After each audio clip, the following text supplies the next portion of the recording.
Wherever you go, whatever you do, throw a little at it. Omax, Vest and Briefs. NEET தேர்வுக்கு எதிர்ப்பு தெரிவித்து நடைபெறும் போராட்டங்கள் உள்நோக்கத்துடன் நடப்பதாக பேராசிரியர் காயத்ரி தெரிவித்துள்ளார். நீட் தேர்வு உருவாக்கப்பட்டதன் நோக்கம் மற்றும் அதன் அவசியம் குறித்து அவருடன் செய்தியாளர் காயத்ரி நடத்திய கலந்துரையாடலை தற்போது பார்க்கலாம். நீட் தேர்வு தொடர்பாக சில கருத்துக்களை தெரிவிப்பதற்காக நம்மிடம் பேராசிரியர் காயத்ரி இணைந்திருக்கிறார். அவரிடம் சில கேள்விகளை முன்வைப்போம். வணக்கம் மேம். இப்போ இந்த நீட் தேர்வு தொடர்பாக சில மாணவர் அமைப்பினர் போராட்டம் நடத்திட்டு வராங்க. இந்த நீட் தேர்வு எதன் அடிப்படையில் துவங்கப்பட்டது, அதனோட நோக்கம் அப்படின்றது என்னவா இருக்கு மேம்? அதை பற்றி கொஞ்சம் விளக்க முடியுமா? தமிழ் ஜனம் நேயர்களுக்கு வணக்கம். ஆக்சுவலாக நீட் தேர்வு அப்படிங்கிறது வந்து டிஎம்கே காங்கிரஸ் சேர்ந்திருக்கும் போது கொண்டு வரப்பட்ட ஒரு விஷயம். எப்பொழுதுமே நம்முடைய நாட்டினுடைய அரசியல் சாசனத்தையே நம்ம 130 முறை சரி பண்ணியிருக்கிறோம், மாற்றிருக்கிறோம். அப்படி இருக்கும் பொழுது காலத்திற்கேற்ப தேவைகள் மாறும் பொழுது, காம்படிஷன் அதிகரிக்கும் பொழுது நிறைய எக்ஸாம்ஸ் ஸ்டூடெண்ட்ஸ் எழுத வேண்டியது இருக்குது. இதுக்கு நீங்கள் முன்னாடி பார்த்தீங்கன்னா தமிழகத்திலேயே ஒவ்வொரு ப்ரைவேட் மெடிக்கல் காலேஜஸும் தனியாக எக்ஸாம் நடத்திட்டு இருந்தாங்க. ஜிப்மருக்கு தனியாக எக்ஸாம் நடந்தது, எய்ம்ஸுக்கு தனியாக நடந்துட்டு இருந்தது. ஆர்ம்டு ஃபோர்ஸஸ்ன்னு சொல்லக்கூடிய ஆர்மி சைட்லேருந்து நடத்தக்கூடிய மெடிக்கல் காலேஜில் அவங்க தனியாக என்ட்ரன்ஸ் வச்சுட்டு, இத்தனை என்ட்ரன்ஸ் எக்ஸாம் ஒரு தமிழ்நாட்டில் மட்டும் இல்லாமல் இந்தியாவில் ஒரு மாணவன் மெடிக்கல் சீட்டு சேரணும் அப்படின்னா இத்தனை என்ட்ரன்ஸ் எக்ஸாம் இருந்தது.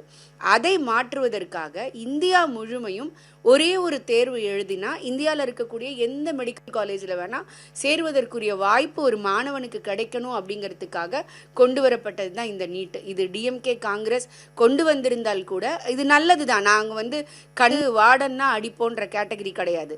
நல்ல விஷயம் யார் சொன்னாலும் அக்செப்ட் பண்ணிக்கிறது தான். அதற்கு பிறகு அவர்களுக்கே மாற்று கருத்து இருந்தது.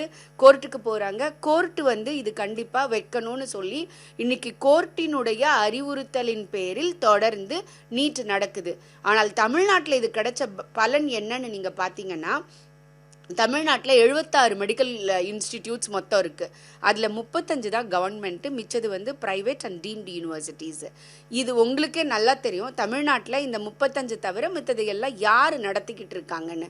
அப்போ இங்கே கோடி கோடியாக பணம் இருப்பவர்கள் ஒரு சீட்டுக்கு ஜஸ்ட் பாஸ் எடுத்தால் கூட சேர முடியும் அப்படிங்கிற நிலைமை மாறி, இன்னைக்கு நான் நல்லா படித்தேன்னா என்னால் ஒரு அரசு மருத்துவ கல்லூரியிலோ இல்லை பிரைவேட்டில் இருக்கக்கூடிய அரசு இடமோ கிடைச்சிது அப்படின்னா குறைந்த கட்டணத்தில் ஒரு கவர்மெண்ட்டோட ஃபீஸ் பார்த்தீங்கன்னா 13,600 ரூபாய்.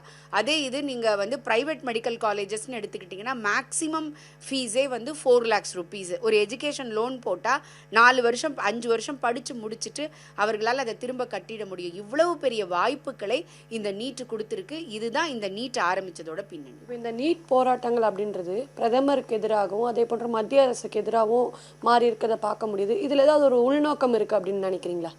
கண்டிப்பாக இதில் ஒரு உள்நோக்கம் இருக்குது. அதில் ஒவ்வொருத்தருக்கும் ஒவ்வொரு உள்நோக்கம் இருக்குது அப்படிங்கிறத நாம் பார்க்குறோம். ஏன்னா இதில் 2-3 அமைப்புகள் சேர்ந்து போராட்டம் நடத்துகிறாங்க.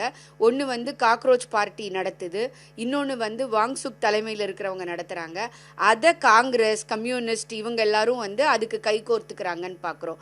நம்ம பேசிகிட்டு இருக்கிற இந்த தருணத்தில் வாங்சுக் மத்திய அரசு நாங்கள் சொல்கிற கோரிக்கையை பரிசீலிக்கிறோன்னு சொல்லிட்டாங்கன்னு அவர் அவருடைய உண்ணாவிரதத்தை விடுறாரு. இதற்கு முன்னாடி நேத்திக்கு அவங்க மனைவி சொல்றாங்க, காங்கிரஸ் இந்த விஷயத்தை தவறாக கையாளுகிறது அப்படின்னு சொல்லி சொல்றாங்க.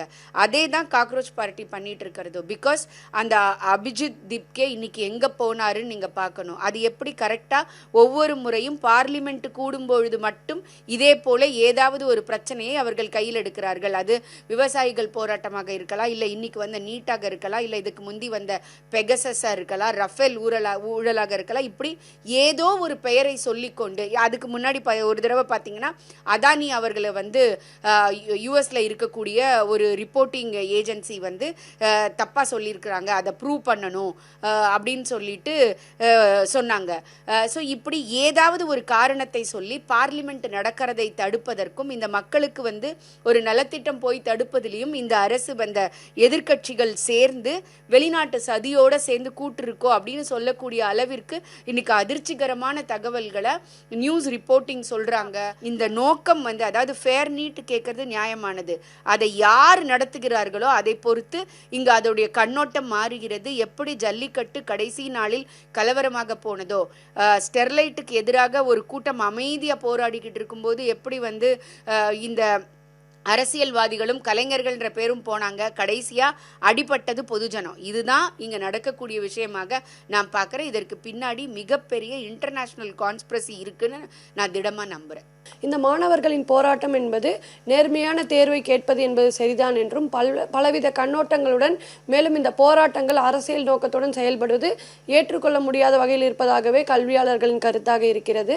தமிழ் ஜனம் செய்திகளுக்காக ஒளிப்பதிவாளர் தாமோதரனுடன் செய்தியாளர் காயத்ரி. தமிழ் ஜனம் சேனலை சப்ஸ்கிரைப் பண்ணாம பார்த்துட்டு இருந்தீங்கன்னா மறக்காம சப்ஸ்கிரைப் பண்ணிடுங்க.